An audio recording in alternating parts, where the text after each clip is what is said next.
Halo, selamat pagi anak-anak. Apa kabar?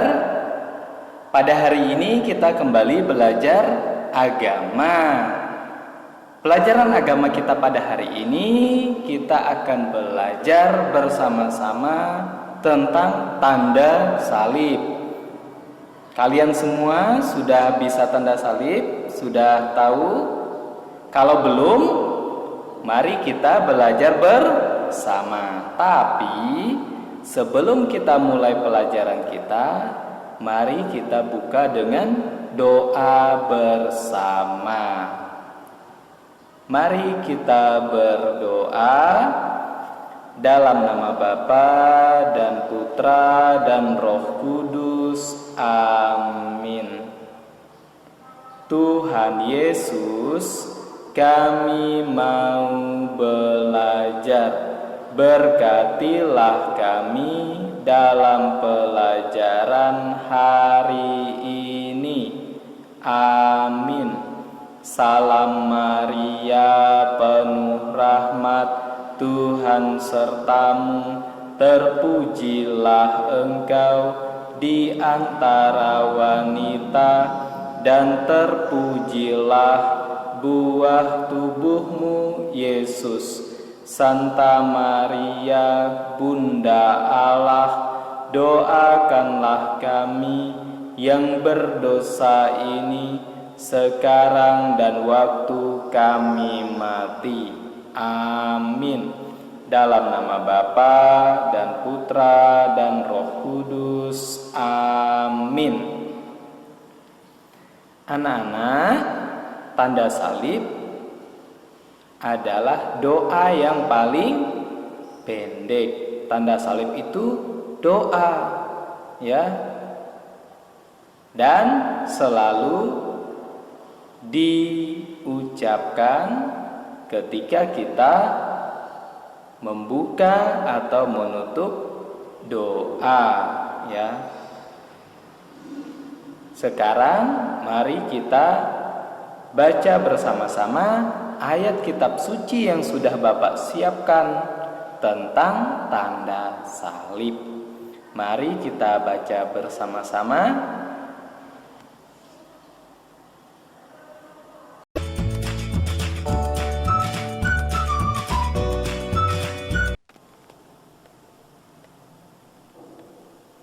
Yesus disalibkan. Bacaan diambil dari Injil Lukas bab 23 ayat 26 sampai dengan 49. Pilatus menyerahkan Yesus kepada prajurit dan mereka membawa dia untuk dihukum mati. Di tengah jalan mereka berjumpa dengan seorang laki-laki yang bernama Simon yang berasal dari Kirene. Ia datang dari desa dan mau pergi ke kota.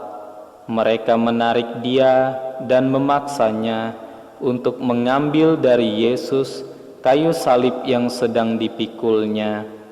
Lalu mereka menyuruh dia memanggul kayu salib itu dan berjalan di belakang Yesus. Banyak orang berjalan mengikuti Yesus. Di antaranya ada wanita-wanita. Mereka menangis melihat apa yang terjadi dengan dia. Tetapi Yesus menoleh kepada mereka dan berkata, "Wanita-wanita Yerusalem, janganlah menangisi saya, menangislah untuk dirimu sendiri dan untuk anak-anakmu." Dua orang lain, kedua-duanya penjahat, juga dibawa untuk dihukum mati bersama Yesus. Ketika mereka sampai di tempat yang disebut tengkorak, prajurit-prajurit itu memaku Yesus pada kayu salib.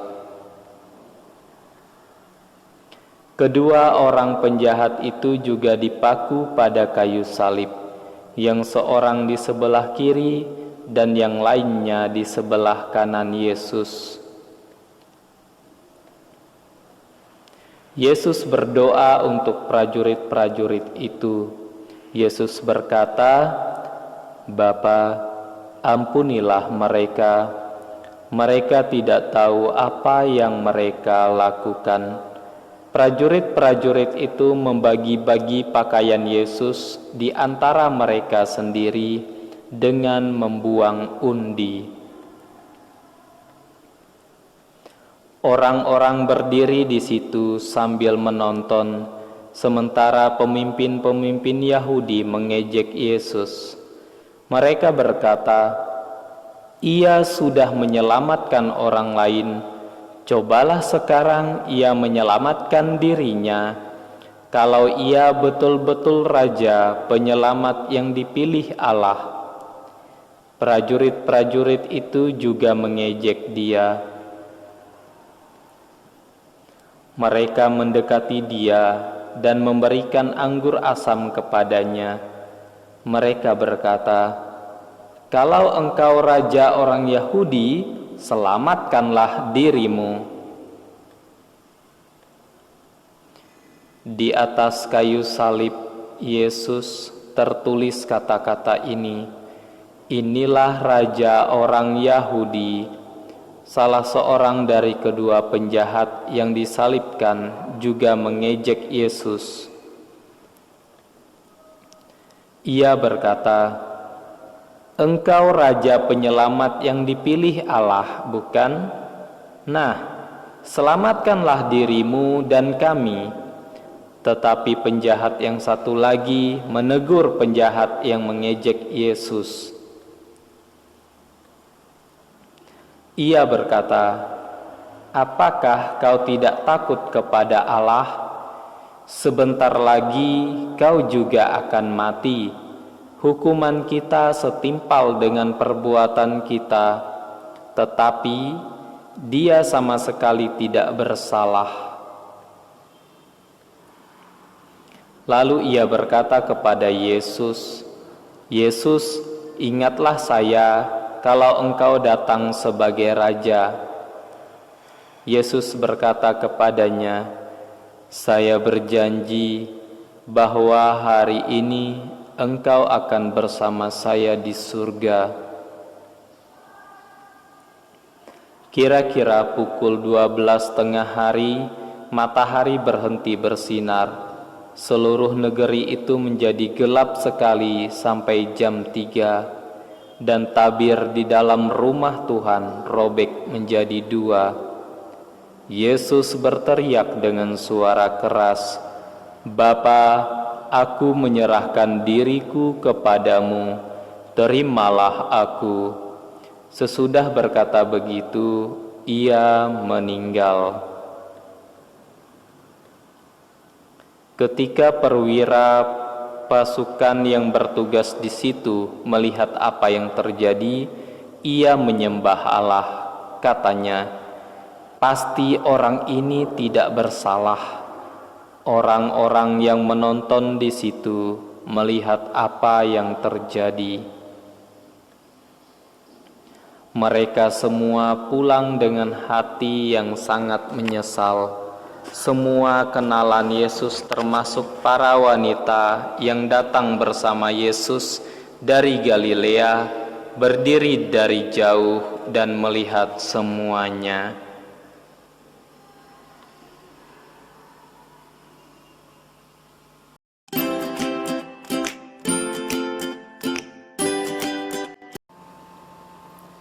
Anak-anak yang terkasih dalam Tuhan, cerita yang baru saja kita dengar dan kita baca bersama adalah cerita tentang Yesus disalibkan.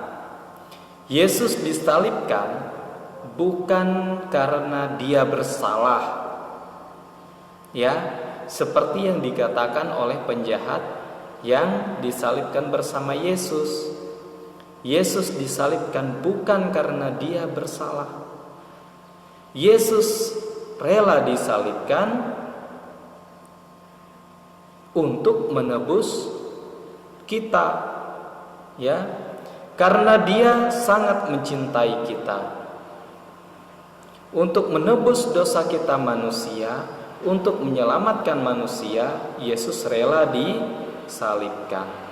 Itulah cinta yang paling besar yang diberikan oleh Allah kepada manusia.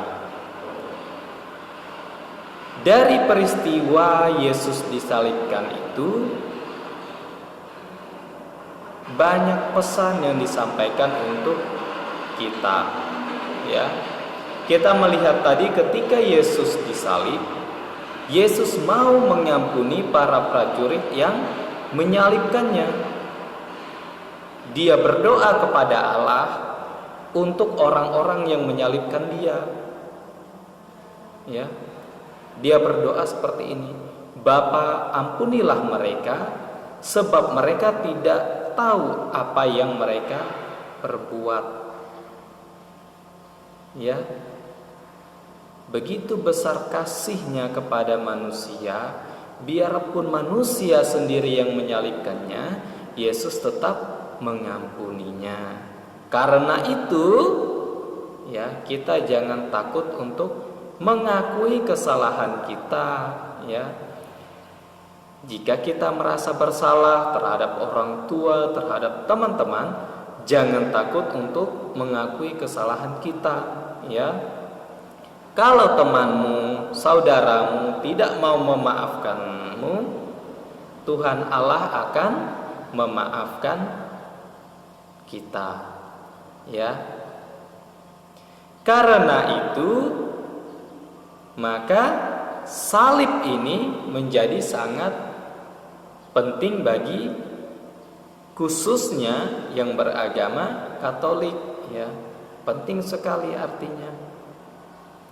Maka kalian bisa lihat, ya, orang-orang yang beragama Katolik biasanya membuka dan menutup doa dengan tanda salib, ya.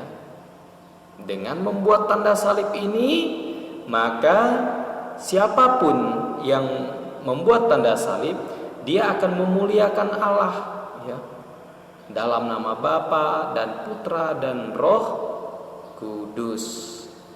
Ya. Selain itu, dengan membuat tanda salib, ya, kita diajak untuk ingat cerita yang baru saja kita baca tentang Yesus yang wafat di kayu salib. Karena itu, anak-anak yang terkasih, ketika membuat tanda salib, kita buatlah dengan sopan, dengan hormat, dan tidak main-main, ya. Ketika membuat tanda salib, ya, harus keluar dari hati yang paling dalam, dengan apa? Membawa rasa cinta kepada Tuhan, ya. Itu, ya. Anak-anak yang terkasih, perlu kalian ingat bahwa tanda salib adalah tanda yang sangat penting bagi khususnya orang-orang Katolik, ya. Dan tanda salib adalah doa yang paling singkat yang bisa kita lakukan. Sebelum makan, buat tanda salib. Sebelum tidur, ya, itu doa yang paling mudah, paling pendek yang bisa kalian lakukan. Karena ini doa, ingat, harus diucapkan dengan tulus hati, dengan rasa cinta kepada Tuhan, dan dilakukan dengan sopan, hormat, dan tidak main-main. Kalau ada yang belum pandai membuat tanda salib, mari kita coba lakukan bersama-sama. Ya, membuat tanda salib dilakukan dengan tangan kanan, ya. Meletakkan tangan di dahi. Yang pertama, kita meletakkan tangan di dahi dengan mengucapkan dalam nama Bapa. Dalam nama Bapa. Kemudian tangan kanan kita letakkan di dada dengan mengucapkan dalam nama Bapa dan Putra, ya, dengan mengucapkan dan Putra. Kemudian tangan kanan kita pindahkan ke pundak kiri dengan mengucapkan dan Roh Kudus.